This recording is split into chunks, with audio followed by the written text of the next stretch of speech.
What's wrong, Billy? I'm just so sad. I love America so much, but I don't know how I can help. Well, Billy, how would you like to join the never-ending fight against the communists? Gee golly, that sounds great.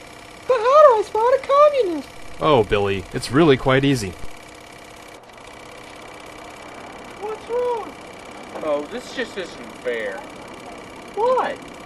Well, this store brings in $30,000 a day, and there are only 6 employees, but we still get paid minimum wage.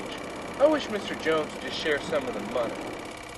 Whoa, that sounds awfully anti-capitalist, Billy. I think that man might be a communist. Really? That doesn't matter, Billy. As an American, it's your duty to eliminate anyone who could threaten our perfect way of life. Eliminate? That's right, Billy. He's too big of a threat to our country to remain alive. Don't worry, he doesn't have feelings like us humans do. Just take that randomly placed U.S. Marines issued M87.5 laser gun, aka the Commie Crusher, and give him a couple good ones. Well, okay.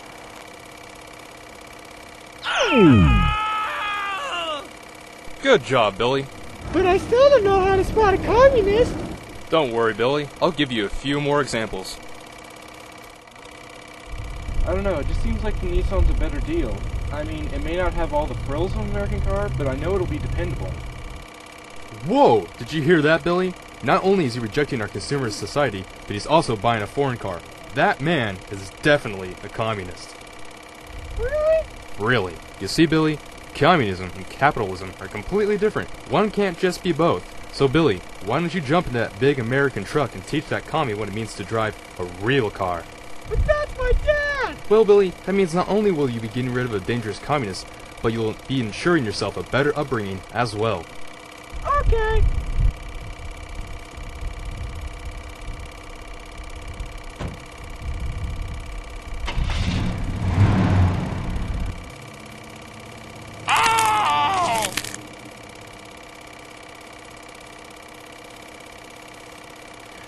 Boy, I sure don't think our president's doing a very good job.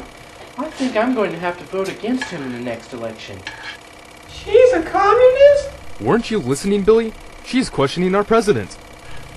You're unwilling. Would you like a sandwich? Don't do it, Billy. If you eat those sandwiches, you'll become a communist too.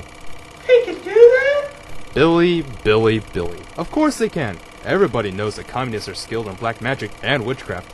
But she's my mom. I've known her practically almost my entire life. Don't you remember what I said about your dad, Billy? Besides, foster care is as American as apple pie and baseball. Why don't you just go ahead and splash some water on her? Ah! I'm melting! Jeepers! She melted! Billy, I already told you, remember? All communists are masters of witchcraft, which makes them. Witches? That's right, Billy. So, Billy, do you think you know what a communist is yet? I guess. But are all communists just people with beards? Not quite, Billy. While everyone knows that communists don't shave, there are also great Americans who sport beards, including Abraham Lincoln, Chuck Norris, Mr. T, Santa Claus, and Jessica Alba. But do we really have to keep killing communists? Can't we just live in peace? Did you hear that, Sally?